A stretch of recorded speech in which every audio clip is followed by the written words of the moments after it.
Salut tout le monde!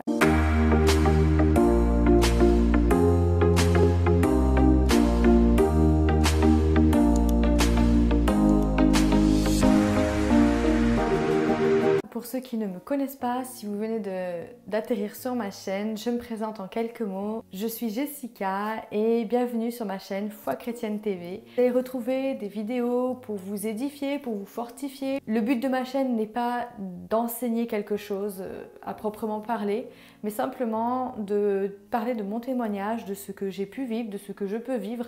Alors je vous invite déjà à vous abonner sur ma chaîne et puis à cliquer sur la cloche pour être au courant de tout ce qui va arriver par la suite. Alors aujourd'hui on se retrouve dans une nouvelle vidéo où je vais vous parler de la secte. Alors aujourd'hui je vais vous partager une partie de mon témoignage, c'est-à-dire quand j'ai décidé d'accepter Jésus dans ma vie, ce que j'ai pu avoir comme réflexion et comme petit pic et comme préjugé de la part de certains amis et de certains membres de ma famille. Je pense que je ne suis pas la seule à avoir vécu ça. Quand j'étais petite, mes grands-parents, chez qui j'allais, allaient à l'église et vont toujours à l'église. C'était une église catholique.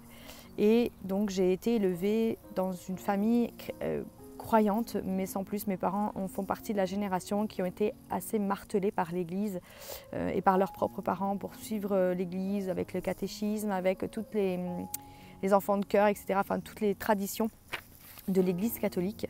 Et en grandissant, ils se sont éloignés et eux-mêmes ont décidé de ne pas forcer leurs enfants à suivre en fait les voies de Dieu. J'ai grandi, on m'a parlé de Dieu, on m'a parlé de Jésus, on m'a parlé des quelques grandes histoires de la Bible, mais sans plus, juste histoire de dire voilà, vous êtes au courant maintenant, vous ferez votre choix, vous ferez ce que vous avez envie. Et puis donc moi j'allais à l'église avec mes grands-parents, en sachant que je ne comprenais absolument rien à ce qui se passait dans l'église quand mes grands-parents avançaient pour l'hostie et le vin, quand il y avait les chants, enfin bref, je ne comprenais absolument rien. Et puis je m'ennuyais vraiment et j'ai jamais compris en fait pourquoi ils priaient des statues. En fait, ils priaient la Vierge Marie, ils priaient d'autres saints pour parler à Dieu, parce que pour moi, Dieu n'a jamais, dans mon esprit en tout cas, n'a jamais été lointain. C'est comme si naturellement, j'ai toujours cru que pour moi, Dieu était toujours accessible. Bien sûr, je ne savais pas que c'était par le nom de Jésus qu'il était accessible, mais pour moi, c'était pas possible de devoir parler à des saints et de parler à des gens, Marie, ou Saint, je sais pas, Saint Pio, ou voilà, je sais pas. En tout cas, ça ne me donnait pas confiance et puis j'étais vraiment très mal à l'aise avec cette idée-là. Donc j'ai grandi, j'ai fait ma vie, comme vous le savez, j'ai rencontré mon mari, puis ensuite on a eu des enfants, etc. etc. Puis j'ai rencontré une amie qui m'a parlé de Dieu et là je me suis convertie petit à petit. Pour moi, ça n'a pas été quelque chose de rapide, ça ne s'est pas fait en un claquement de doigts, comme je dis toujours, ça s'est fait vraiment étape par étape.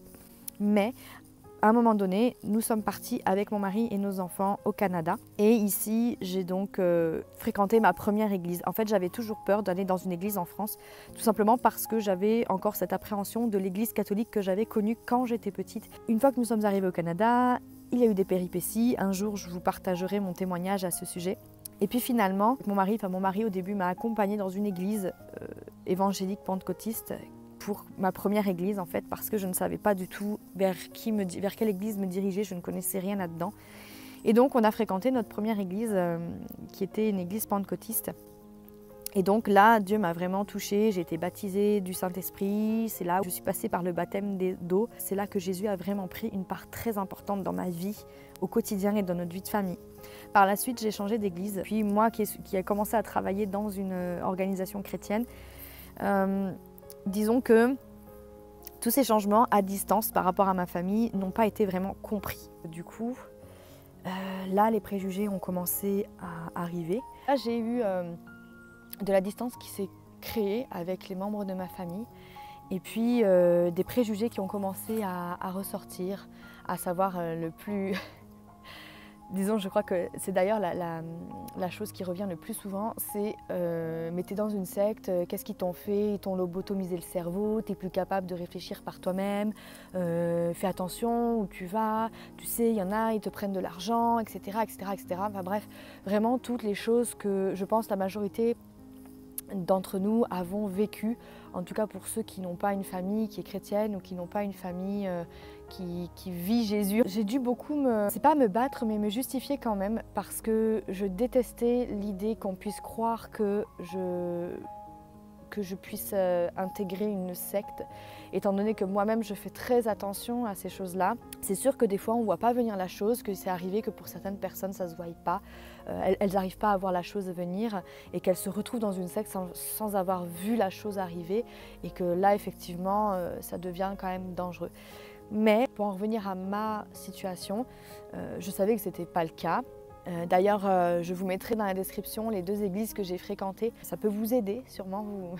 J'espère que ça vous aidera. J'ai eu mon père qui était un petit peu le porte-parole de tous les autres membres de ma famille, lui qui n'a pas la langue dans sa poche et qui se permet de nous dire les choses à nous, ses filles. Et donc il m'a dit un petit peu tout ce que les autres pensaient. Et donc là, je me suis justifiée, etc. Et puis ça m'a mise en colère aussi, parce que je le savais que ce n'était pas le cas. Je savais que ce n'était pas nocif, que ça m'apportait du bien. Mais en fait, ce qui leur a fait peur, c'est simplement que j'ai changé. Parce que Jésus m'a changé vraiment. J'étais une femme différente de celle que je suis aujourd'hui. Parce que donc Jésus m'a beaucoup changé.